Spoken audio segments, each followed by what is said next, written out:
ధన్యవాదాలు అధ్యక్ష, ఈ అవకాశం ఇచ్చినందుకు. ఈరోజు Andhra Pradesh policy for establishment of private industrial parks with plug and play industrial insurance infrastructure 4.0 సందర్భంగా మంత్రి గారు ఈ పాలసీని ఇక్కడ ప్రజెంట్ చేయడం జరిగింది.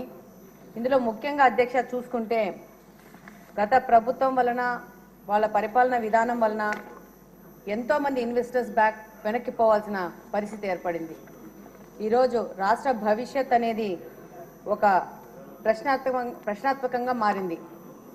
చాలామంది ఇన్వెస్ట్మెంట్స్ వెనక్కిపోవడము, ఇప్పుడు పరిస్థితిలో ఇండస్ట్రియల్ ఇన్ఫ్రాస్ట్రక్చర్కి డెవలప్మెంట్ కోసము హ్యూజ్ రిక్వైర్మెంట్ ఉంది.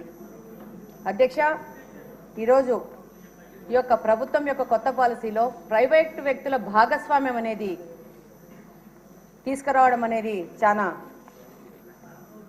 ముఖ్యమైన విషయము.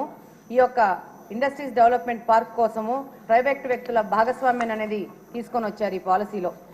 ఇందులో భాగంగా ప్రైవేట్ వ్యక్తులు ల్యాండ్ పూలింగ్ చేసుకొని అలాట్మెంట్స్ కూడా వాళ్లే చేసుకునే విధంగా ఈ పాలసీని తీసుకురావడం జరిగింది. ఇది ఆంధ్రప్రదేశ్లో తప్పితే మన భారతదేశంలో ఎక్కడా లేదు. మామూలు ఇండస్ట్రియల్ డెవలప్మెంట్ పార్క్స్ తయారు చేసి దాని యొక్క అలాట్మెంట్ ప్రభుత్వాలు చేస్తూ ఉంటాయి. కానీ ఇక్కడ ఒక ప్రత్యేకమైన మార్పును తీసుకొని వచ్చారు మన ముఖ్యమంత్రి గారు, మినిస్టర్ గారు. దీంట్లో భాగంగా ఎవరు ప్రైవేట్ వ్యక్తులు ల్యాండ్ పూల్ చేసుకుని పార్కులను డెవలప్ చేస్తారో వాళ్లే ఈ యొక్క ఇండస్ట్రియలిస్ట్కి కొత్తగా వచ్చి ఇంట్రెస్ట్ ఉన్న వాళ్ళకి వాళ్లే అలాట్మెంట్ చేసే విధంగా ఈ యొక్క పాలసీని తీసుకురావడం జరిగింది. ఇందులో భాగంగా 3 రకాల దీని ప్రకారము ప్రణాళికబద్ధంగా దీన్ని తయారు చేయడం జరిగింది. ఇందులో టార్గెట్ ఈ యొక్క ఇండస్ట్రీస్ డెవలప్ చేసి దాన్ని త్వరితగతంగా ముందుకు తీసుకుపోయే విధంగా తీసుకొచ్చారు. ఇందులో భాగంగా 4 రకాల స్పెసిఫికేషన్స్తో ఈ యొక్క ఇండస్ట్రియల్ పార్క్ పాలసీ అనేది తీసుకురావడం జరిగింది. అందులో nano park, MSME park, large park, ఈ మెగా పార్క్స్ అనే విధంగా క్లాసిఫై చేసి తీసుకురావడం జరిగింది. అందులో భాగంగా 10 ఎకరాలు ఉంటే నానో పార్క్, 10 నుంచి 100 ఎకరాలు ఉంటే ఎంఎస్ఎంఈ పార్క్, అలాగనే 100 నుంచి 1000 ఎకరాల వరకు ఉంటే large park, more than 1000 acres ఉంటే మెగా పార్క్ కింద తీసుకొని రావడం జరిగింది.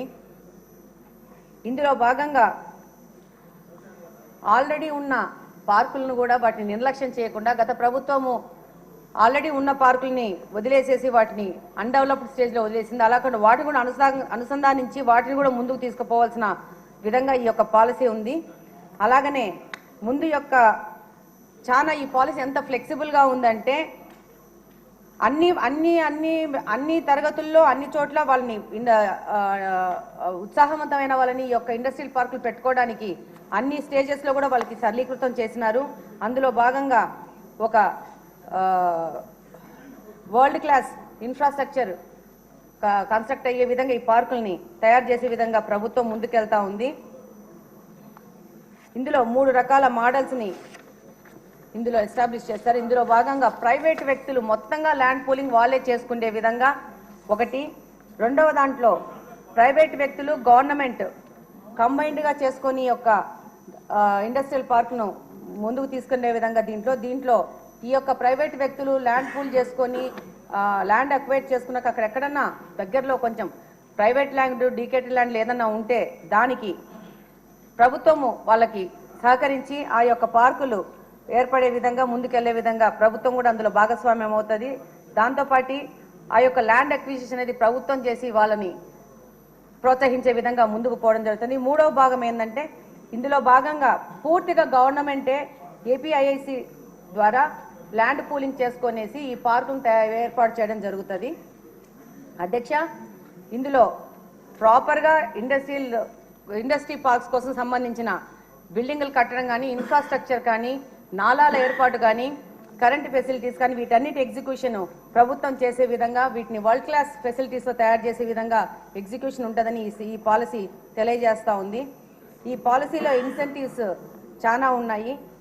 ఇందులో భాగంగా ఎంఎస్ఎంఈ నానో పార్కులలో 100% అప్ ఫ్రంట్ ఫెసిలిటీస్ ప్రభుత్వం కలగజేస్తూ ఉంది. అందులో భాగంగా NALA charges, CLU charges, layout approval fees, stamp duty, registration ఛార్జెస్లో కంప్లీట్గా 100% ఎగ్జంప్షన్ చేసే విధంగా ప్రభుత్వం ఈ పాలసీని తీసుకొని వచ్చింది అధ్యక్ష. అలాగనే మైల్ స్టోన్ బేస్డ్ ఇన్సెంటివ్స్లో భాగంగా ఈ యొక్క నానో అండ్ ఎంఎస్ఎంఈ పార్కులలో దగ్గరగా 5 లక్షల వరకు సబ్సిడీ ఇచ్చే విధంగా ప్రభుత్వం ఈ పాలసీని తీసుకొని వచ్చింది. అలాగనే రెండవ ఈ లార్జ్ అండ్ మెగా పార్క్స్కి కోసం కూడా 3 లక్షల రూపాయలు సబ్సిడీ ఇచ్చే విధంగా ఈ యొక్క పాలసీని తీసుకురావడం జరిగింది. ఇంకా మిగిలిన మౌలిక వసతుల కల్పన పైదానికి ఎలా ఉందో అలానే ముందుకు పోవడం జరుగుతూ ఉంది. అలాగనే అధ్యక్ష, దీంట్లో భాగంగా స్పెసిఫిక్ పార్క్స్ కూడా దీంట్లో ఏర్పాటు చేయడం జరుగుతుంది. అందులో భాగంగా biotechnology park, pharmaceutical park, electronic vehicle సంబంధించినది, సెమీ కండక్టర్ లాంటి అనేక ఇండస్ట్రీస్ ఇందులో వచ్చే విధంగా ఈ యొక్క పార్కుల్ని జాతీయ స్థాయిలో డెవలప్ చేసే విధంగా ఈ పాలసీని తీసుకురావడం జరిగింది. అలాగనే ఇందులో ఏదైనా పార్కును డెవలప్ చేసినప్పుడు అక్కడ ఎంత ట్రాన్స్పరెంట్గా ఈ పాలసీని ఏర్పాటు చేయడం జరిగిందంటే ఈ యొక్క కరెంట్ కానీ, వాటర్ ఫెసిలిటీ కానీ, రోడ్డు ఫెసిలిటీ కానీ ఎవరికి దగ్గరగా ఉంటుందో ఏ ఒక్క ఉత్సాహపరుడు వచ్చేసి దాన్ని ఇండస్ట్రీ పార్కును తయారు చేసుకోవాలనుకున్నప్పుడు వాళ్ళకి ఫస్ట్ ప్రయారిటీ ఇచ్చే విధంగా ఈ యొక్క పాలసీ అనేది తయారు చేయడం జరిగింది. ట్రాన్స్పరెంట్గా ప్రతి ఒక్క ఉత్సాహపరుడు ఈ యొక్క పార్క్ డెవలప్మెంట్కి వచ్చే విధంగా, ప్రైవేట్ వ్యక్తులకు ప్రోత్సహించే విధంగా ఈ యొక్క పాలసీని తీసుకురావడం జరిగింది. అలాగనే ఈ పాలసీలో పర్మిషన్స్ కోసము IALA స్టేటస్ ద్వారా వీటినన్నింటినీ దాని కిందకి తీసుకొచ్చి సింగిల్ విండో ఫెసిలిటీ ద్వారా ఈ పార్కులను డెవలప్మెంట్కు అవకాశం కల్పిస్తుంది. అంటే తొందరగా ఈ యొక్క పర్మిషన్స్ కోసము సమయం వృధా కాకుండా తొందరగా ఈ యొక్క గ్రోత్ అనేది ఇండస్ట్రియల్ డెవలప్మెంట్ జరిగే విధంగా ఈ యొక్క పాలసీని తీసుకురావడం జరిగింది. అన్ని పర్మిషన్లను IPICDA కూడా కిందికి తీసుకొని వచ్చేసేసి ఈ ఫీజులు అన్ని వాళ్ళకి రాయితీలు ఇచ్చే విధంగా ముందుకు పోవడం జరుగుతుంది. డెఫినెట్గా ఆంధ్రప్రదేశ్కు, నవ్యాంధ్రప్రదేశ్కు ఇలాంటి ఇండస్ట్రియల్ పార్క్ పాలసీ లాంటివి ఎంతో అవసరము. దీనిని నారా చంద్రబాబు నాయుడు గారు, మన ముఖ్యమంత్రి గారు, మన స్టేట్ గ్రోత్ కోసం ఇలాంటి పాలసీలని ఎంతో ట్రాన్స్పరెంట్గా తయారు చేసుకొని దీన్ని ప్రజల కోసం తీసుకురావడం అనేది చాలా సంతోషించదగిన విషయం. ధన్యవాదాలు అధ్యక్ష. సభ్యులు గమనించాలి, ఇంకా మనకున్నది కేవలం